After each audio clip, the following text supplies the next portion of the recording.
My husband's first love had a depressive episode and jumped off a building. In a fit of rage, he dragged me, 8 months pregnant, to an abandoned amusement park and strapped me to a drop tower ride. His men stood by, their faces blank as they bound my wrists and ankles to the cold metal seat. If you hadn't provoked Sienna, would she have had a breakdown and jumped? Terrified of heights, I clutched at the restraints, my swollen belly making it hard to breathe. Tears streamed down my face as I admitted my mistake, my voice cracking as I begged him, "Hugh, please, let me go." I promised, I swore, I'd never appear in front of Sienna again. But my husband only looked at me with chilling indifference. "Ava, for the sake of the child, I won't divorce you." His voice was calm, almost gentle, but it only made the next words colder. "But the pain you've caused Sienna, I want you to pay it back 100, no, 1,000 times over." Hugh ordered the ride to be set to run nonstop for an hour, then turned and walked away without a backward glance. The machinery groaned to life, the seat jerking beneath me as the tower rose higher and higher. I fought against the restraints, screaming until my throat felt raw. Every time the ride plunged, my stomach flipped, the terror so intense I thought I might lose consciousness. Then, on one brutal drop, pain ripped through my body, sharp, hot, and unstoppable. A rush of fluid gushed between my legs, soaking my dress and the seat beneath me. The next day, Hugh finally remembered that I was still there. "Ava, Sienna is fine now," he said, his voice devoid of concern. "As long as you apologize to her, I'll let you down." What he didn't know, what none of them knew, was that the platform had already been drenched in blood for hours. My baby had been torn from my body somewhere between the sky and the earth, reduced to nothing but mangled flesh and silence. Dr. Jason called this morning. "That woman is avoiding her prenatal checkups." "What trick is she playing to get my attention this time?" Hugh frowned, a trace of disgust flashing through his dark eyes. Beside him, Mason, the family butler, turned pale, his voice trembling as he spoke. "Sir, Madam still hasn't been taken down. And she's terribly afraid of heights. She won't even step onto the second-floor balcony. Now that she's in her late pregnancy, could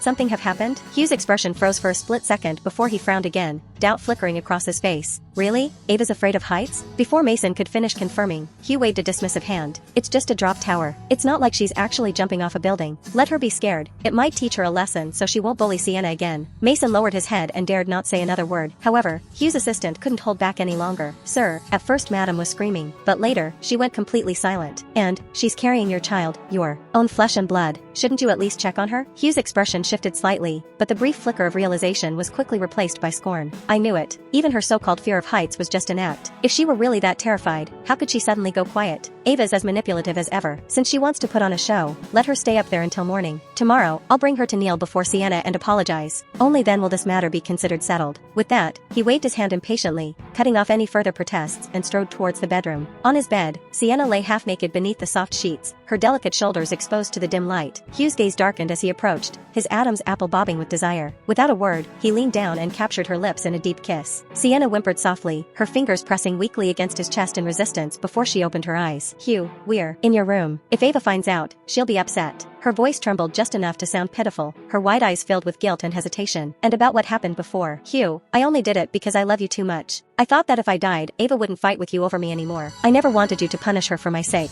Should I go and apologize to her?" She bit her lip, looking heartbreakingly conflicted. Sure enough, seeing her like this, Hugh's desire and anger intertwined. His large hands moved to roughly knead Sienna's soft chest, his breath growing heavier as he flipped her beneath him with ease. "Sienna, you're too kind. If it weren't for you, I would have died back then. Even your fear of heights came from saving me. Just thinking about how Ava told someone as gentle and kind as you to jump off a building makes my heart ache." His grip tightened possessively, his voice dropping to a cold whisper. "If she ever does it again, even if she's carrying my child, I'll make her pay with her life." Hugh tenderly kissed the faint scratches marring Sienna's delicate skin, marks left from her fall. His gaze, usually cold and unreadable, softened with pain as if the mere sight of her injuries broke him. On our bed, the two of them indulged in passion, their bodies entwined beneath the sheets. Above them, the wedding portrait swayed slightly with emotion. My eyes were fixed on the photo, on the woman I used to be, the one who once gazed at Hugh with all the love in the world. In return, his face, even in that captured moment, was indifferent. That was when I realized, even a soul could shed tears. At least Hugh could rest easy now. There was no chance of me ever coming between them again, because I was already dead. When Hugh first came for me, I was so terrified I tried to run. My swollen, 8 months pregnant belly made it nearly impossible, but I still stumbled forward, desperate. He stood there watching, his arms folded, as I ran aimless, sly like a cornered animal. In the end, it was useless. His bodyguards easily caught me and dragged me back. Losing patience, Hugh forced me onto the cold seat of the drop tower ride. His hands pinned me down until the thick straps and ropes bound my limbs in place. I screamed and pleaded, my voice cracking as the ride began to lift me higher and higher into the sky. I was still screaming when I felt a hot gush of liquid flow down my legs. My water had broken. I sobbed, gasping for breath, begging my husband, to save our child. For a moment, just one fleeting moment, I saw hesitation flicker in his eyes. But before hope could bloom, the soft voice beside him spoke up.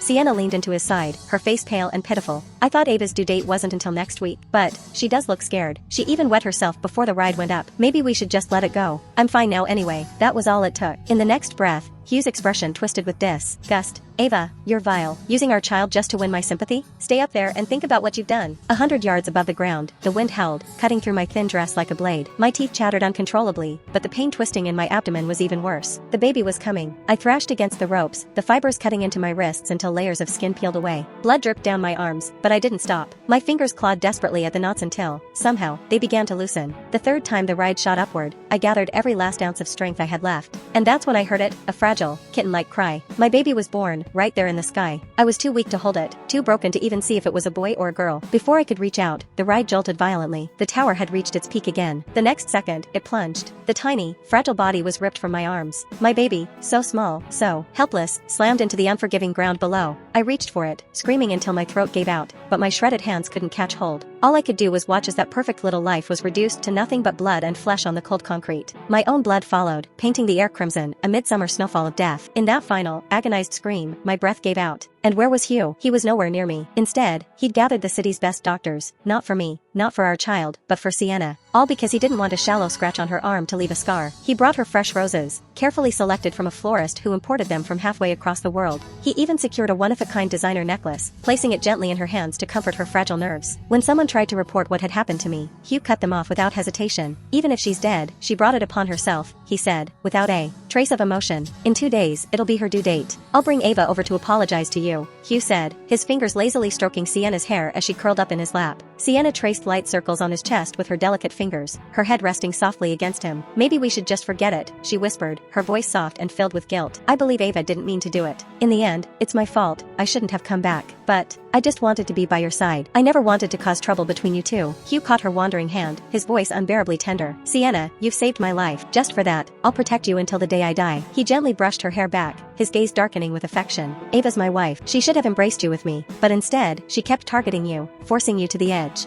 His jaw clenched slightly, a flicker of rage seeping through his soft words. I don't even want to imagine, if the firefighters hadn't saved you in time, I could have lost you forever. I would never have forgiven myself. Hearing Hugh's words, a flicker of unease crossed Sienna's delicate face. She shrank her neck slightly, her fingers curling into the fabric of his shirt as she fell silent. Bitterness welled up inside me, familiar and almost comforting by now. Half a year ago, Sienna had suddenly returned after living abroad for years. Hugh told me she was all alone, with nowhere to go. Without even discussing it with me, he brought her into our home, as if it was the most natural thing in the world. At first, I didn't mind. I even felt sorry for the fragile girl and took care of her in every way I could, preparing her meals, making sure she had warm clothes, trying to make her feel welcome. I wanted to be kind. I wanted to be a good wife, until the night everything changed. Sienna picked up a glass of red wine, poured it over herself, then collapsed onto her knees in front of me, trembling and pleading for mercy. Her voice was so soft, so pitiful, that anyone passing by would have thought I had been tormenting her for days. From that moment on, the way Hugh looked at me shifted. That night, he didn't even give me a chance to explain. His fury exploded like a storm, and before I knew it, I was dragged to the attic and locked inside. He left me there, hungry and freezing, for 3 full days. When he finally came back,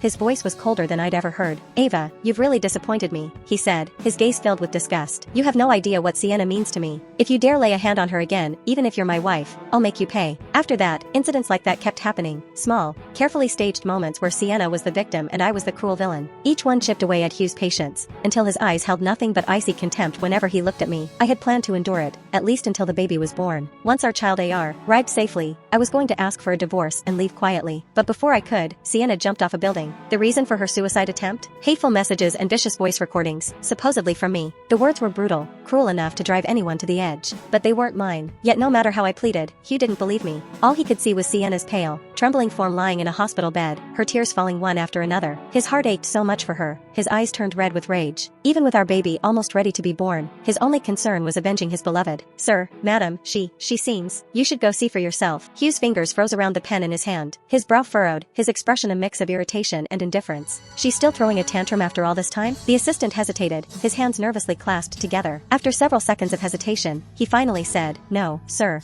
T's not that. It's just, madam seems to have stopped breathing. breathing. Hugh's large hands, the ones that had been tenderly holding Sienna just moments ago, stiffened. For a moment, there was silence, too long to be casual, too short to mean anything real. Then, a cold, careless laugh escaped his throat. She's really going that far to get out of apologizing? Pretending to be dead, just to avoid facing Sienna? His voice sharpened. Tell her, even if she's dying, she has to apologize. If she refuses, don't say I didn't warn her. The assistant's forehead glistened with sweat. He wanted to say something, but the fury on Hugh's face kept him silent. In the end, all he could do was quietly back away. In Hugh's arms, Sienna tilted her head, her innocent eyes wide with concern. Hugh, maybe you should let it go, she whispered. Even if Ava doesn't like me and makes things difficult, she's still your wife. As long as I can stay by your side, I can endure it. Hugh's arm tightened around her our waist, pulling her closer. Sienna, you don't need to be afraid of that petty woman. Ava's not even worth your concern. His voice softened into something almost gentle. This time, I'll make sure she learns her lesson. Only then will she understand her place. But, no buts, just trust me. A teardrop landed on the back of my hand, cold and weightless, yet cutting deeper than any blade. That was when I realized, I was already crying. So even souls can feel pain. Hugh said nothing more after that, but for the rest of the afternoon, his mind was elsewhere. His fingers drummed restlessly on the desk, and every few minutes, his eyes flicked toward the door. By the time an hour passed, he had glanced over more than 10 times. Finally, with a frustrated sigh, he slammed his laptop shut. Running a hand through his hair, he forced a gentle smile onto his face and stroked Sienna's hair. I don't know what kind of trick Ava's trying to pull this time, he said softly, but I'll go drag her back to apologize right now. At the entrance of the amusement park,